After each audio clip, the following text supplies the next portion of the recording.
Salve, salve galerinha! Professor Rômulo na área aí com mais uma aula de física para vocês. Nessa aula de hoje nós vamos resolver alguns exercícios aplicando os conteúdos já trabalhados sobre o assunto de campos magnéticos, tá?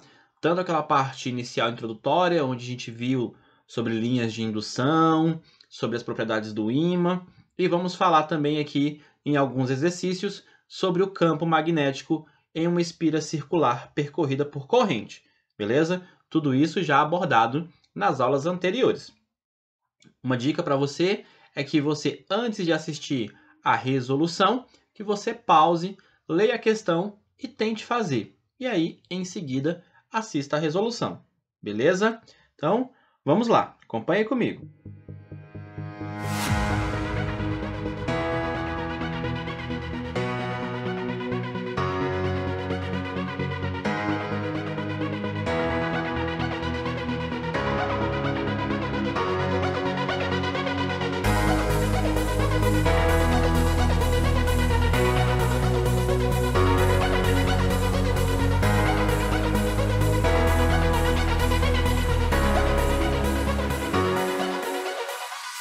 Vamos então aí à nossa primeira questão. A figura esquematiza um ímã permanente em forma de cruz de pequena espessura e 8 pequenas bússolas colocadas sobre uma mesa. As letras N e S representam, respectivamente, os polos norte e sul do ímã, e os círculos representam as bússolas, nas quais você irá representar as agulhas magnéticas. O ímã é simétrico em relação às retas NN e SS. Despreze os efeitos do campo magnético terrestre. A. Reproduza a figura no caderno e desenhe algumas linhas de força que permitam caracterizar a forma do campo magnético criado pelo ímã no plano da figura. Então vamos lá, pessoal. Nós já vimos nas aulas anteriores que os campos magnéticos do ímã, o campo magnético do ímã, ele vai sair do polo norte em direção ao polo sul. Vamos fazer então aqui a representação. Ó. Sai do norte e vai para o sul. Setinha tem que estar aqui, ó, indicando o caminho. Norte vai para o sul. Aqui do norte vai para o sul. Vamos representar essas linhas aqui. Tá? Vamos colocar algumas dessas linhas até chegar ali na posição das bússolas. Beleza? Então, no norte é a linha saindo. E no sul a linha de campo vai chegando.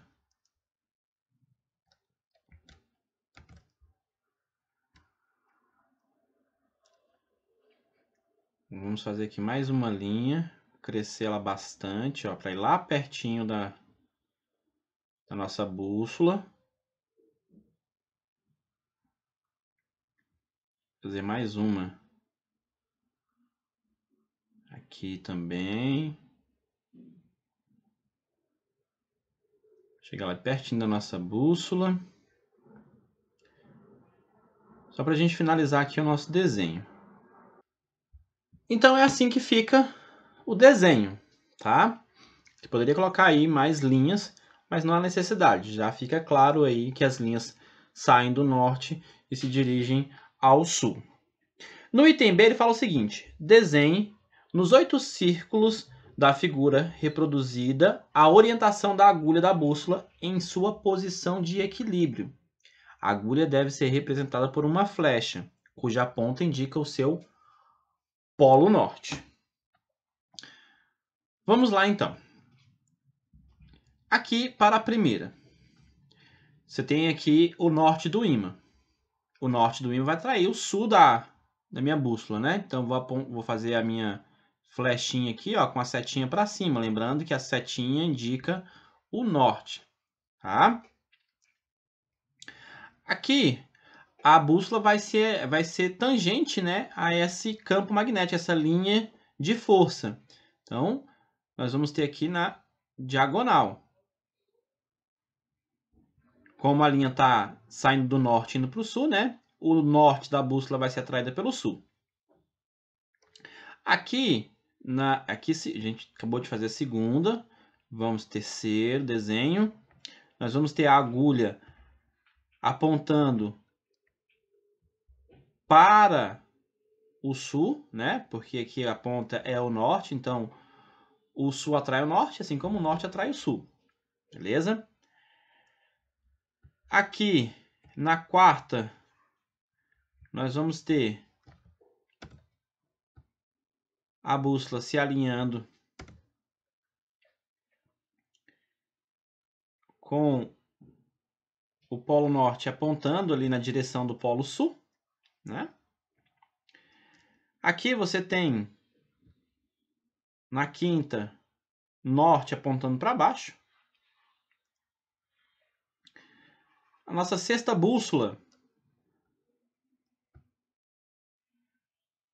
vai estar aqui com o norte apontando na diagonal para cima, né? Porque ele vai ser alinhado ali com o sul do meu ímã. E temos aqui a sétima bússola. O sul atrai o norte, né? Então a flechinha vai apontar lá para o sul do ímã. E finalizamos o nosso desenho, a oitava representação dessa bússola, onde a agulha aqui, né, vai se alinhar com relação ao campo magnético do ímã, o norte com o sul, e o sul da bússola com o norte do ímã. Beleza? Então, assim, nós finalizamos o nosso primeiro exemplinho. Vamos agora à nossa questão de número 2. A figura representa um ímã em forma de barra que vai ser cortado em duas partes. Logo em seguida ao corte, pode-se observar que os pedaços resultantes, questão que nós temos aí que fazer a análise, né? Múltipla escolha. Então vamos lá, pessoal. Aqui a figura mostra que vai ser feito um corte vertical B e um corte horizontal A, beleza? Vamos analisar essas duas situações. Então eu vou pegar aqui o meu ímã. Aqui eu tenho o polo norte dele. Aqui está o polo sul. E aí nós vamos fazer o primeiro corte em A, que é o corte horizontal. Tá? Então, nós vamos cortar o ímã aqui na horizontal. E aí o que vai acontecer é que nós vamos obter dois novos ímãs. Então, vamos representar aqui norte. Aqui também vamos ter norte, sul e sul. Se eu tentar aproximar esses ímãs, esses dois novos ímãs que eu gerei com o corte, esses ímãs vão se repelirem mutuamente, né? Então, vai aparecer aqui uma força de repulsão entre esses ímãs, que eu estou aproximando eles por polos de mesmo nome, sul com sul e norte com norte.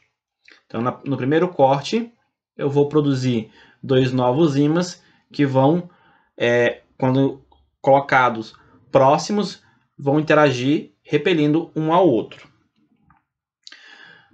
Na segunda situação em que eu faço corte vertical, em B, vamos representar aqui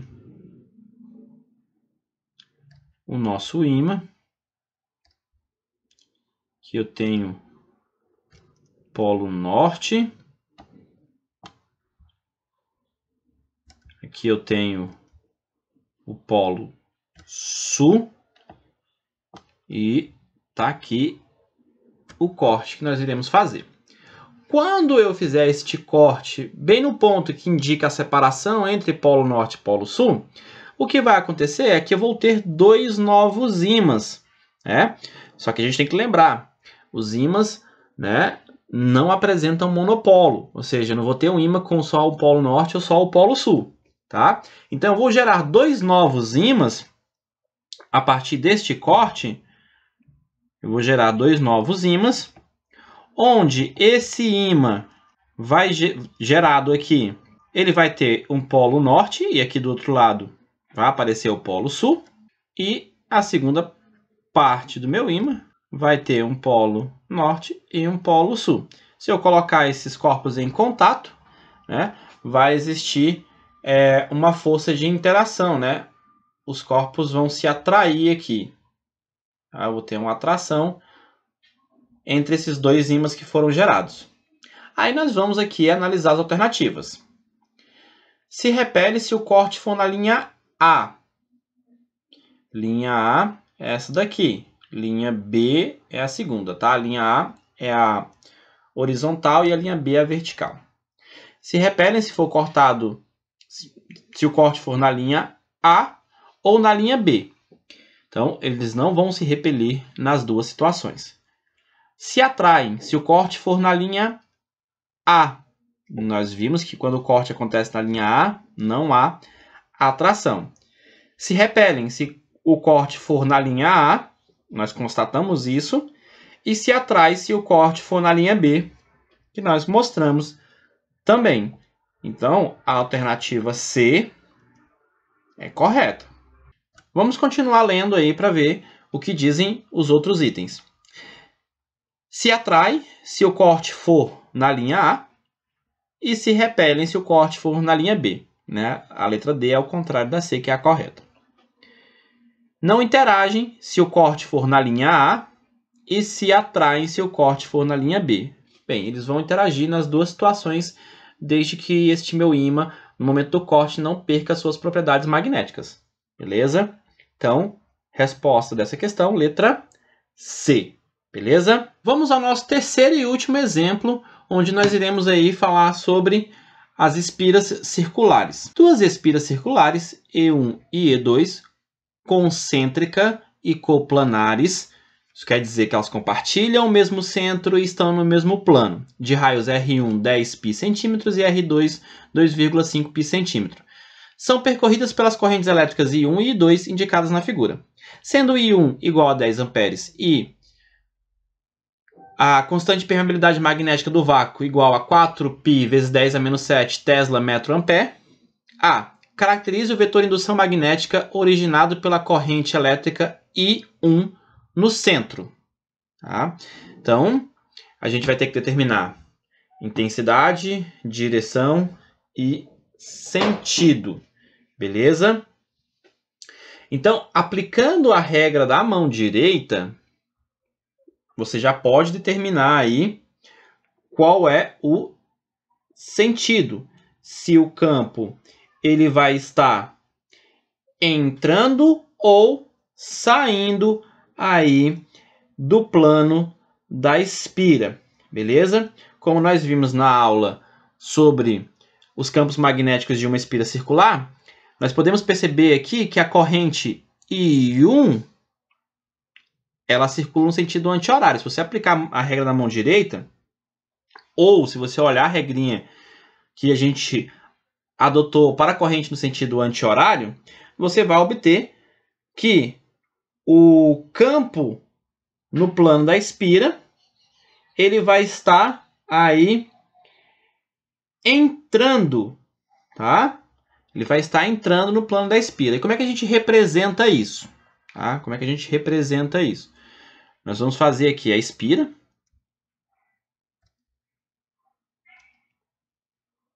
Tá aqui, nossa espira. Só preciso da primeira, tá?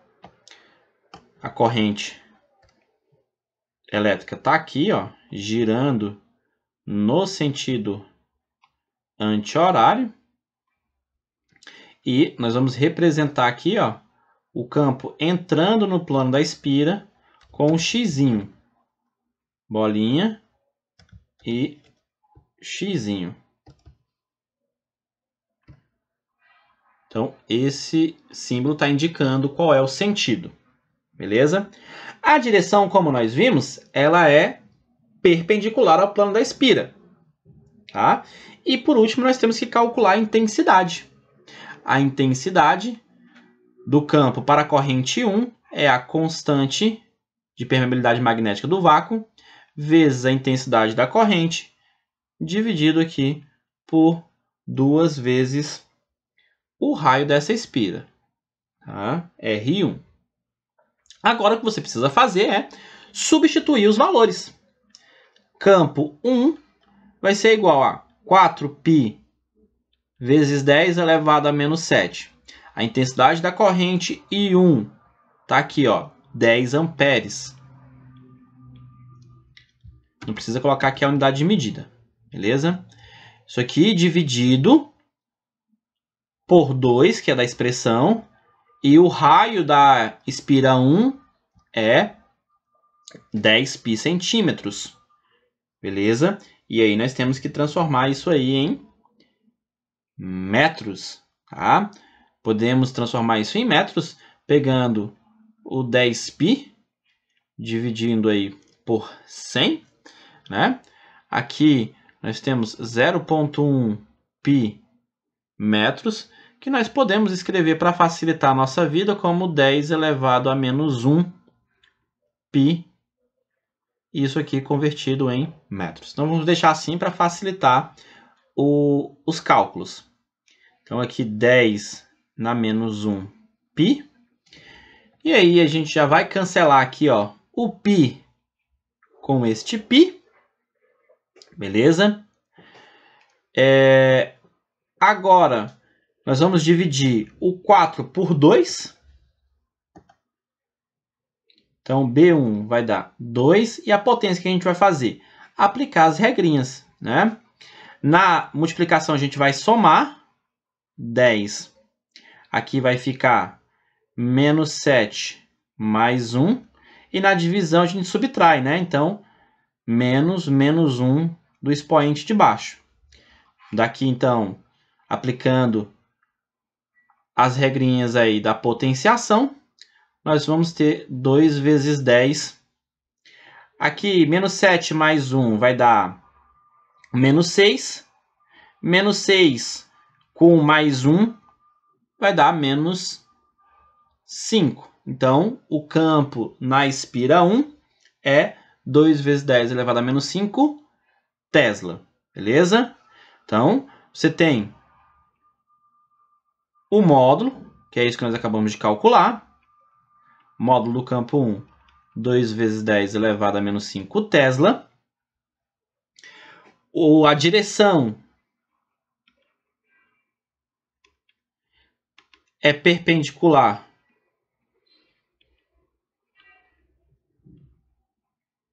ao plano da espira.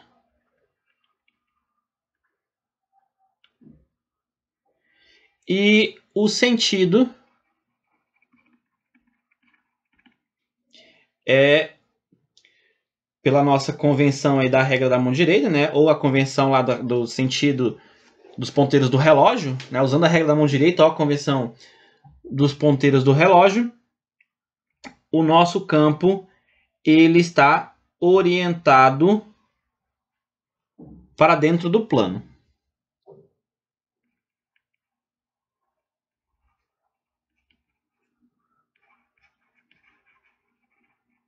E aí nós representamos aqui bolinha com o xzinho. Só isso já indica para a gente qual é o sentido do campo. Então finalizamos item A. Item B. Determine o valor de I2 para que o vetor de indução magnética resultante no centro seja nulo.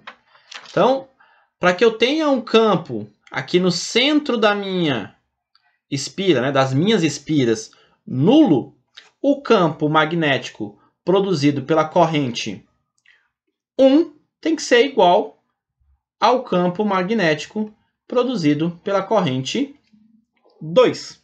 Então, aqui nós vamos ter a constante de permeabilidade magnética do vácuo, a corrente 1, dividido aqui por 2 vezes o raio da espira 1.